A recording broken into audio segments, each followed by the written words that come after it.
Welcome to the Rim Break Rodeo. We hope this video helps.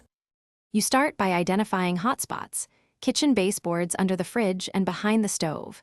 Once located, put on gloves and remove crumbs so bait is the only food source.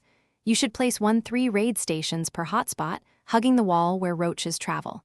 Make sure to press them into corners and avoid open floor space. This maximizes contact. The why?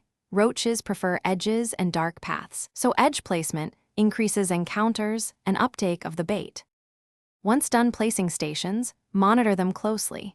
Inspect every 3 to 5 days to gauge bait consumption and roach activity. You want to record increased feeding followed by fewer sightings. That indicates success.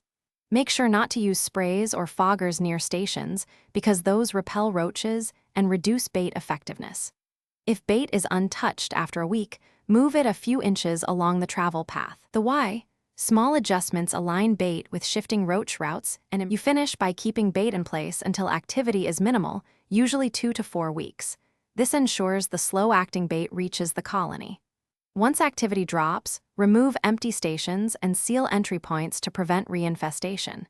If you see no change after 2 weeks, increase station density and inspect for hidden nests in wall voids or cabinets. One key troubleshooting tip: if roaches avoid the bait, remove competing food sources and relocate stations. Roaches will take bait when it becomes the easiest available meal. Thanks for watching. Consider subscribing if we helped you.